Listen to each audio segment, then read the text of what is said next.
Llega el momento de hablar de política y sus consecuencias en la economía con el experto en estos temas, el maestro Xiu Tenorio, en torno a la política. Estimado maestro, usted las trae.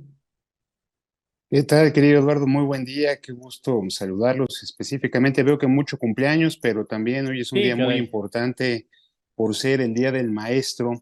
En Sí, lo personal, pues es una profesión que ejerzo en el ITAM, doy clases ahí desde hace ya varios años, pero crecí viendo a mis padres viéndolos cómo daban clase desde hace muchos años. Entonces, para mí es una profesión que no solo importante. dignifica mucho, sino que explica mucho de lo que es mi familia. Y por supuesto que pues he tenido a lo largo de distintas oportunidades muchos maestros que han marcado mi vida, en especial Alonso Lujambio, quien recuerdo con mucho cariño, en paz descanse, a Jesús Silva Herzog Márquez, a Javier García Diego, en fin, a varios a quienes aprecio y reconozco todo lo que aportaron en las aulas. Y bueno, por supuesto, felicidades a Gaby Sauleg, a quien tengo el gusto de conocer, y a Sí, muchos de los, eh, bueno, quienes cumplen años el día de hoy. Pero fíjate que el 15 de mayo también es un momento clave en lo que estamos viviendo en el país, porque entramos a los últimos 15 días de este mes, que son definitorios en materia electoral para lo que viene en el 2024. ¿Y por qué lo pongo como definitorios? Primero, porque estamos a 3 fines de semana de que se celebren las elecciones en el Estado de México y Coahuila, que sin duda, pues digamos, aunque han pasado un poco de noche estas elecciones, no hemos estado tan atentos, pues porque han pasado diversas circunstancias y coyunturas de carácter inclusive global, como la que se mencionaba anteriormente, toda la crisis migratoria que estamos viendo, o temas nacionales que un poco han alejado los ojos del proceso electoral en estas dos entidades. Pues es clave lo que suceda en estos dos estados. Todo parece indicar que se van a dividir, que Morena podría alcanzar el triunfo en el Estado de México. En lo personal creo que va a ser una contienda más cerrada de lo que las encuestas hoy dicen. Y Coahuila, que parece que ya es inminente la victoria del candidato del PRI, PAN, PRD, Manolo Jiménez. Pero sin duda habrá que estar muy atentos a lo que suceda en estos todavía 15 días de campañas y todavía un domingo más para la elección, el 4 de junio, sobre todo porque pues está la polémica del segundo debate, si va a asistir la candidata Delfina Gómez, etcétera. Entonces creo que hay un tema interesante. El segundo tema, que lo platicábamos aquí la semana pasada en tu espacio, Eduardo, tiene que ver con la segunda parte del Plan B.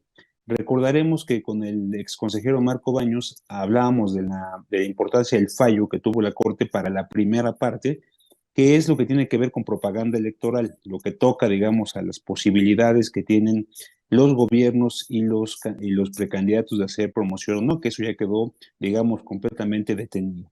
Pero falta la parte importante, la parte donde realmente se trastoca la vida del Instituto Nacional Electoral. Por el momento está suspendida por una suspensión que otorgó el ministro Lainez Potisek. Sin embargo, si no entran a resolver esta suspensión antes de los primeros 2 días de junio, nos iremos con esa suspensión. Es decir, ya no aplicaría la reforma para el proceso electoral 2024. Por eso hay que estar muy atentos a ver qué sucede con la Corte en los próximos 15 días. Y la tercera razón por la que es importante no perder de vista lo que suceda en las próximas 2 semanas en términos electorales es qué pasa en términos del proceso interno de Morena para elegir a su candidato presidencial.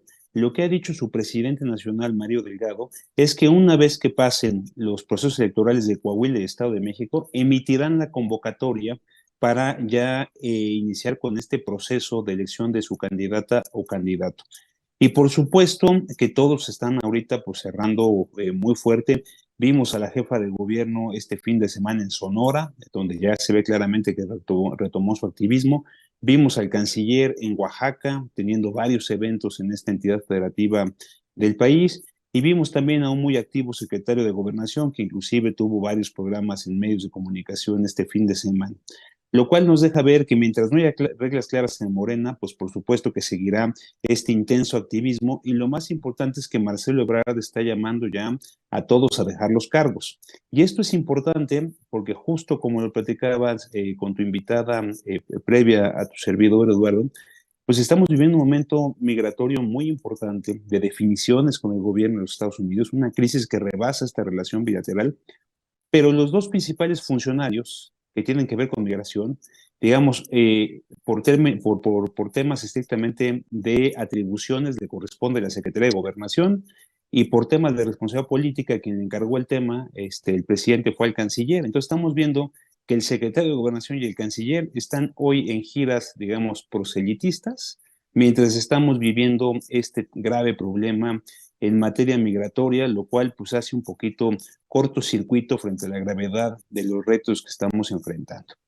Y esto lo traigo a colación, estimado Eduardo, de que los precandidatos están en otras cosas, porque vimos el presidente también de gira.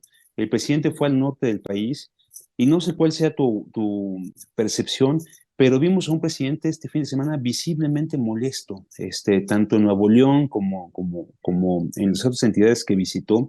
Desde que aterrizó en Nuevo León, tuvo una confrontación con el diario Reforma.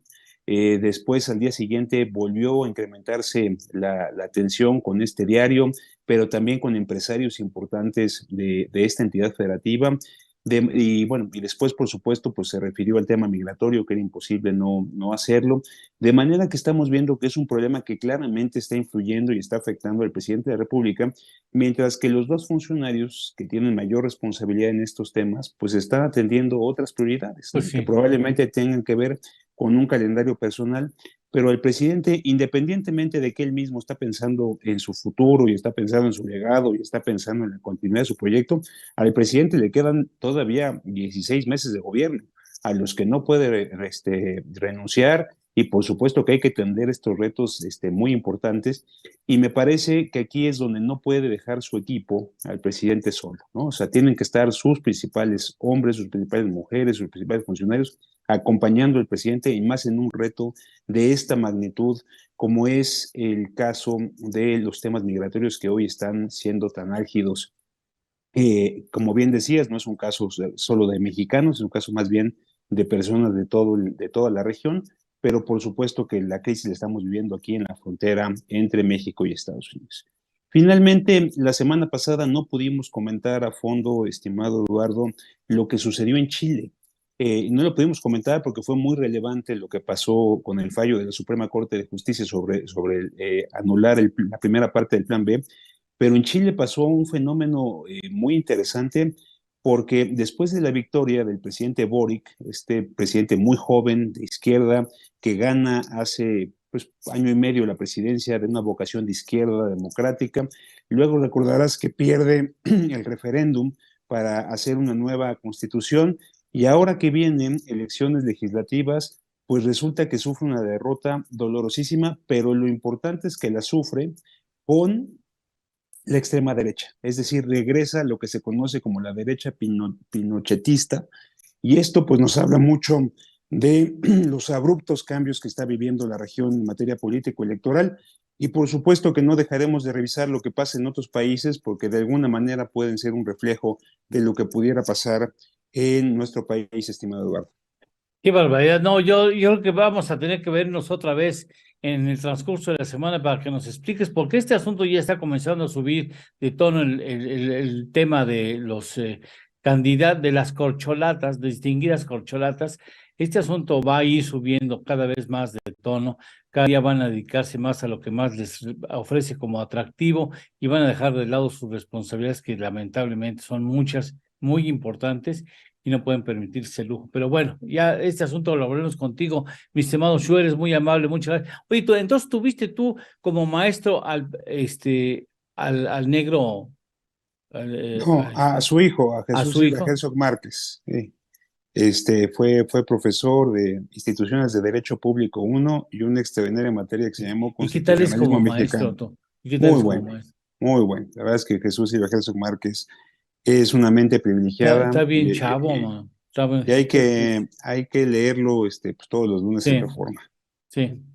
Sí, sin lugar, yo tengo el gusto de conocerlo y sí, colaboramos juntos en un espacio informativo que conducía Alejandro Cacho y chapó, mis respetos a este chavo. Bueno, Es, hijo de quién es, ¿no? Del negro, sí, pero Silva brillante, Herzog, de verdad, brillante y además pues muy buen sí. maestro. Contagió en muchos de nosotros el deseo de seguir aprendiendo. Entonces, vaya un abrazo fuerte y una felicitación a todos quienes comparten lo que saben, Sí. en las aulas. Un abrazo, gracias. Seguiría que tengo a dos damas No, bellísimas esperando, así es que si te parece muchas veces, muchas gracias, estimado Shu. encantado, buen día. Gracias, gracias, buen día. Vamos